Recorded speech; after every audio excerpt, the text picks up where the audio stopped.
Hello, and welcome back to another episode of TM3 Life.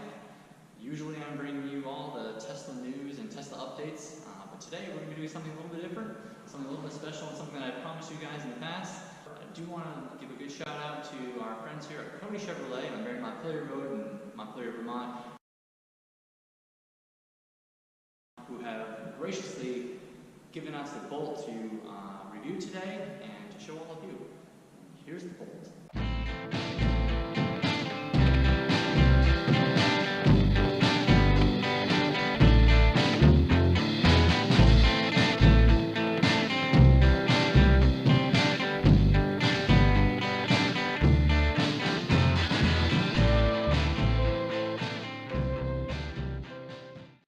Chevy Bolt has an EPA fuel economy rating of 119 mpge and a total range of 238 miles under normal driving conditions.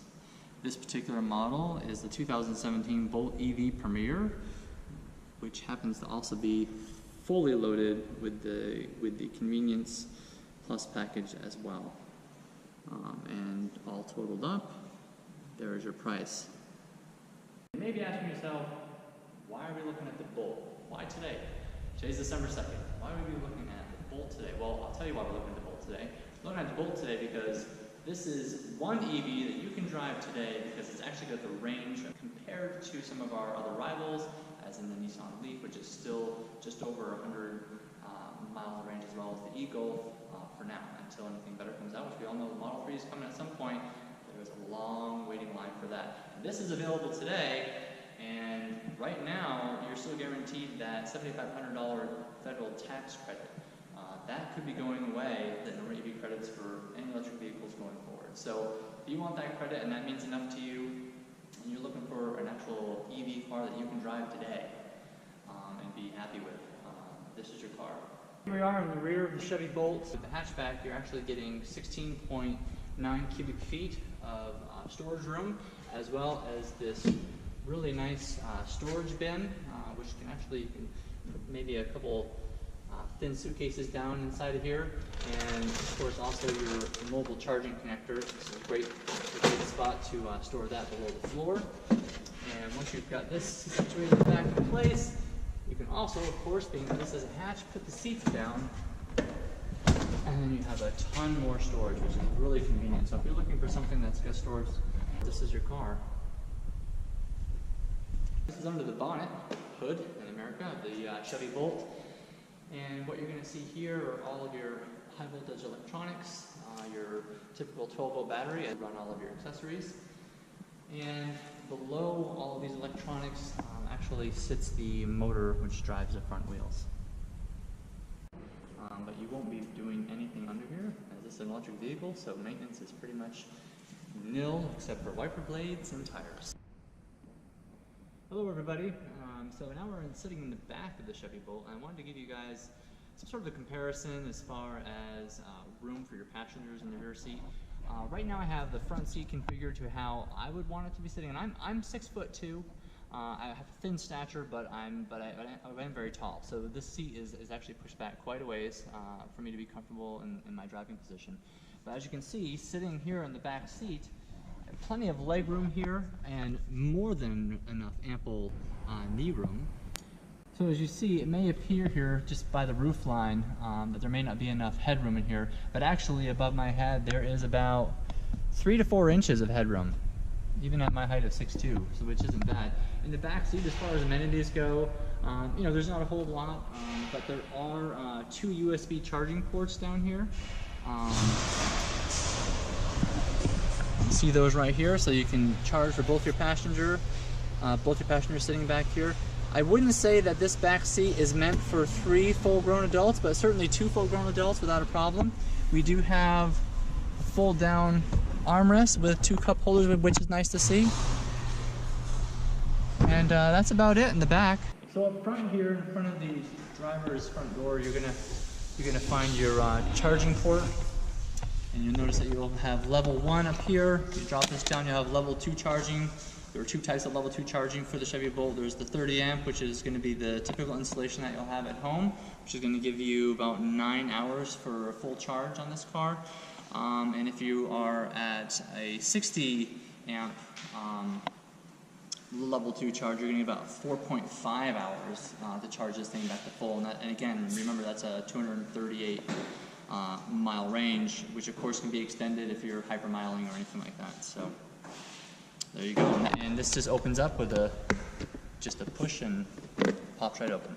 Okay, so one of the unique features of the Chevy Bolt, which you're not going to find on any of the other electric vehicles that are on the market right now, is this really cool feature right here mounted behind the steering wheel. If you see that, it's like a little paddle. What that paddle is that is a hand-operated regen for the braking, which of course brings the braking energy from the engine right back into the battery to help replenish your range.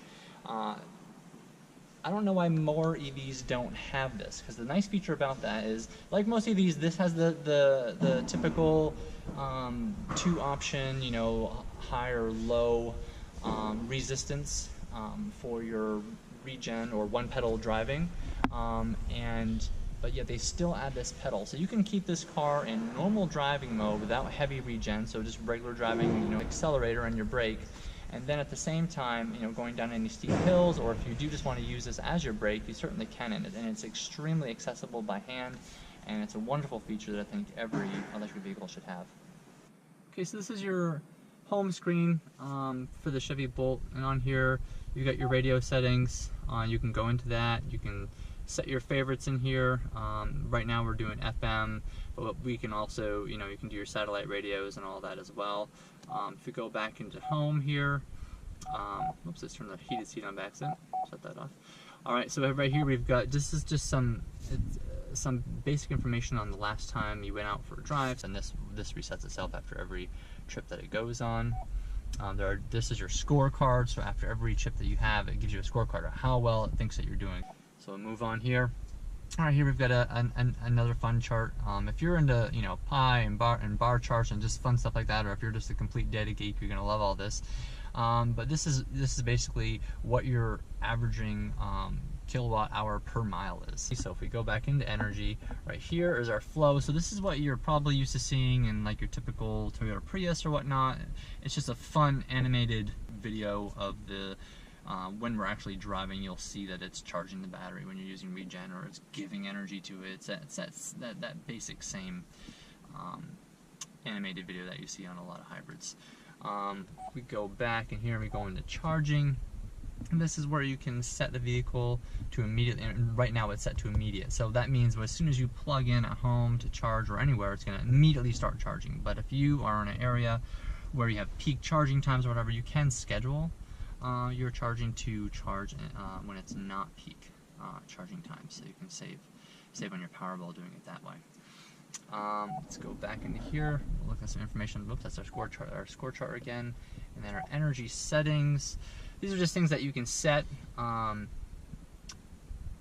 Charge cord theft alerts and charge power loss alerts, and then you have your radio power down. So basically, what this is a setting that you're going to set in case you're getting low on juice and you're thinking to yourself, do I want to get home or do I want to listen to the radio and have have all the luxuries? So what this is set for right now is it's set to, I believe, no, it's not the max, but you can set it to the max, which is 10%. So when the battery gets down to 10% left, it's going to shut off your radio and anything that's not needed to drive the car, so it can use the remaining 10% of the battery that's left to get you where you need to get, which is hopefully home or to your next charging station. Basically everything off that. This is your phone settings, so you can add your device to your phone settings here. Again, this will bring you right back to the energy screen, which we looked at before. This is your clock. You can change how the clock is displayed. It can be analog, it can be big. You can change the settings, in here, all that kind of fun stuff. But most everything is accessed right from this home screen. However, there are a couple things that you do need to go into this section for, and that would be the settings and the gallery and projection. Everything else over here is nothing you'll need to worry about, because again, you can access it all from the home screen, which is nice. It's just an additional place to access things. And then down here also, if you don't want to have to hit the home button on the screen, there is a home button here. So if I'm here, let's say I'm in settings, and I just want to go back home, if I hit this actual analog button, brings us right back to the home screen. So you don't even have to touch the touch screen if you don't want to. And then over on the binnacle here, we have, right now we're at following distance, and on the left side I just have the information displayed on the miles that we have left for range. But we can go over, and there are a lot of the same settings that we just looked at on the big screen.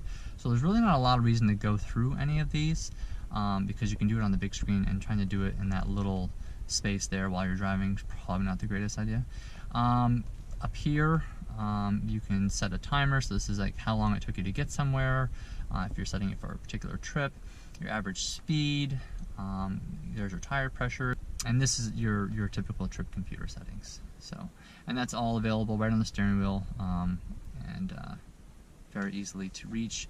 And again, like we did touch base, this does have the heated steering wheel. It also does have adaptive cruise control, which is a nice feature, and also it has a collision alert warning, and you can adjust how sensitive that warning is. So it can be really sensitive right there, which means it's going to alert you when you're getting too close to a vehicle, or you can turn that sensitivity down depending on how comfortable you are with that. And that's that collision alert feature. And then you do have your traffic aware, or I should say, yeah, basically traffic aware cruise control, where it's going to keep a distance of a certain amount of car lengths behind whatever vehicle you're behind on the interstate, and then it will adjust its speed based on that vehicle speed. And then when you go out to pass, it'll again kick back up to the speed that whatever you had your cruise control set at.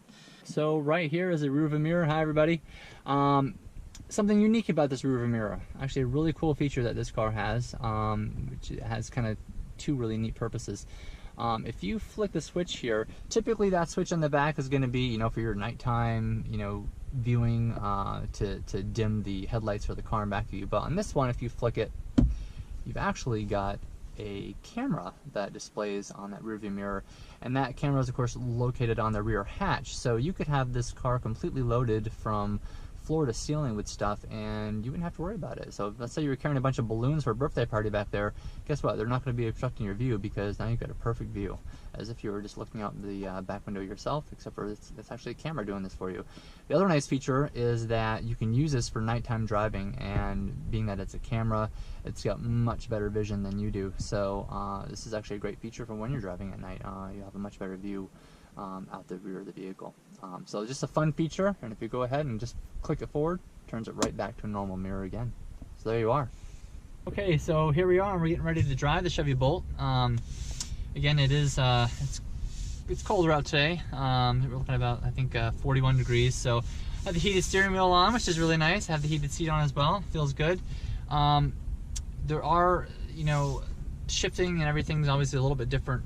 This particular shifter right here, there's a little button on the side. You really can't see it, but when you put your hand on the shifter, you can certainly feel it, and it's very ergonomically correct. Right now we're in park. There's a neutral and reverse section is over here. Drive is straight down. In order to get it in the drive, you're going to have to push that button in and just pull it back. Now, like a lot of these vehicles, as you notice, the shifter returned back to neutral. So if you want to go into low, which that gives you your more regen, you're going to pull back again. You don't have to hit the button this time because you're already in drive, and that's going to give you a low regen. This is where you're going to do your one pedal driving. So this is going to be where you let off that accelerator pedal, and the car automatically starts to brake automatically. You don't need to do any of the braking, and pretty much if you get really good at it, which doesn't take very much time, you can actually drive this vehicle with little to no brake use at all. If we bump back up one, we go into neutral, and then I believe we got to hold the button, and we can go into drive. And then of course we're in our backup camera. So we're going to go ahead and get started on this drive. So this is our regular drive mode. So in this regular mode, it's almost like having an automatic. As soon as I let off the brake pedal, it does coast forward. So it's just like an automatic. Now that's not, you don't have to do it that way. And I believe if we put it in the low gear and we let off, yeah, you'll see that it just doesn't move. So this is a true nature of an electric vehicle, because they don't move. There's no transmission. They don't need to move. So when you come to a stop and you let your foot off the brake, well, it's just going to sit there, because that's what an electric vehicle does.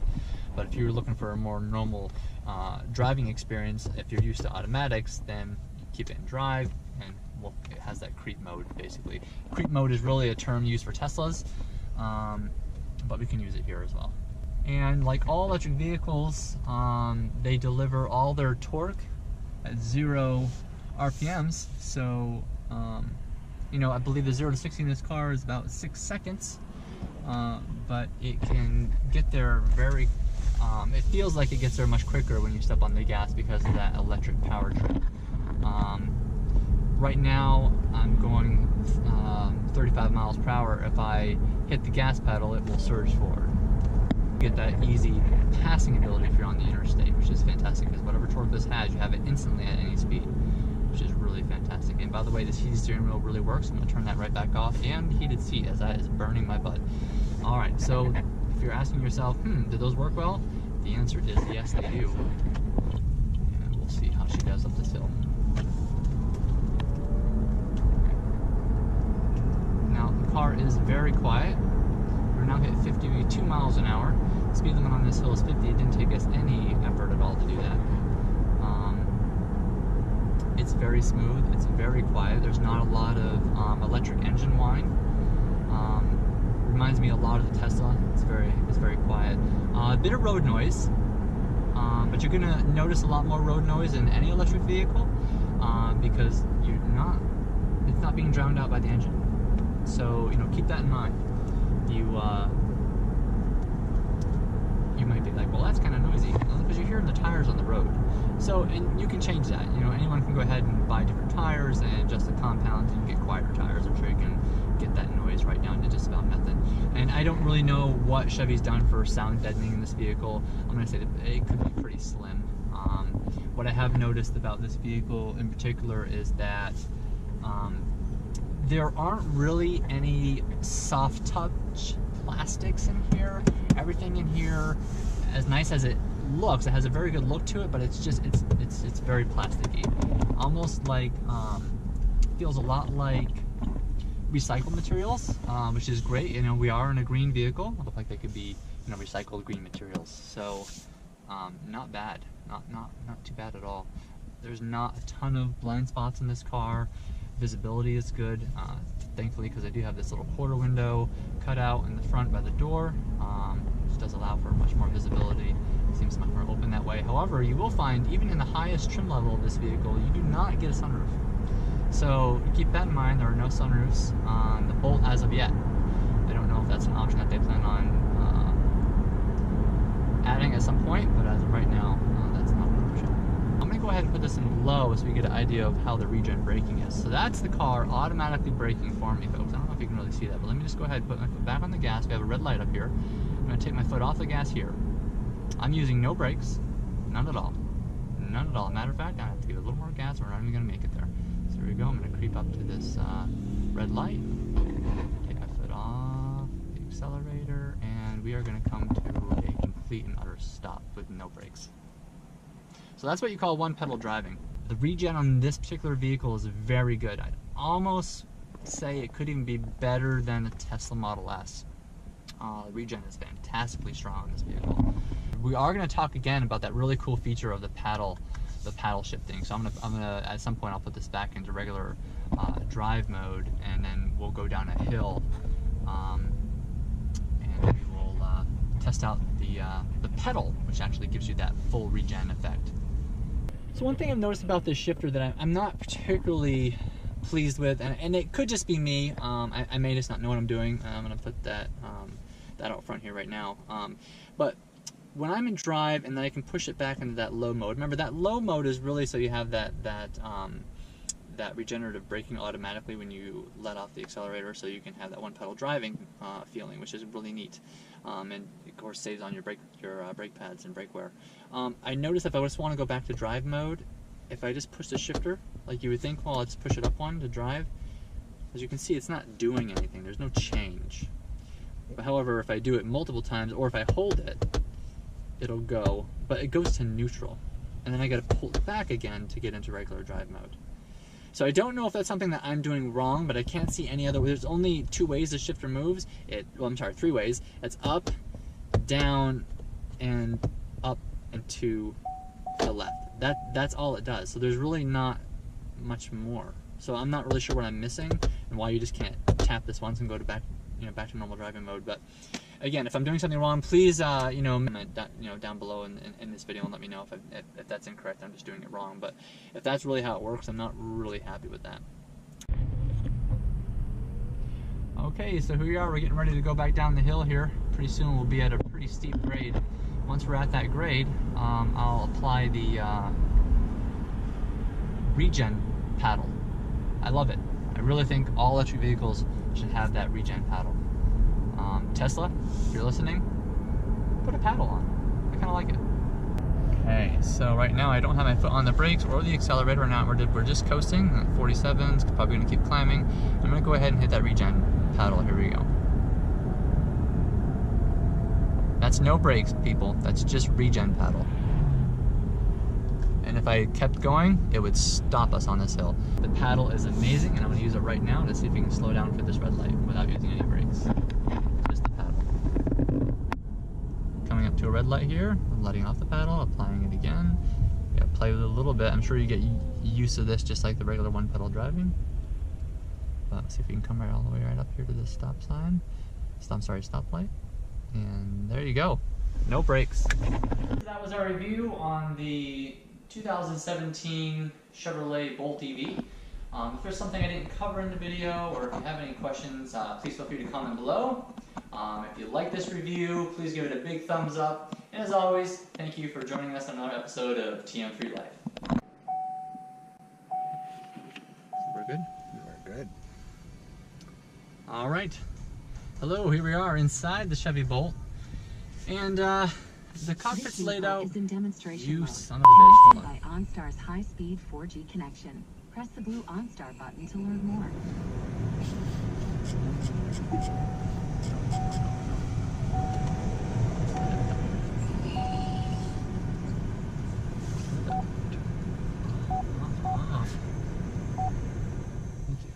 All right. Are we ready to start that again?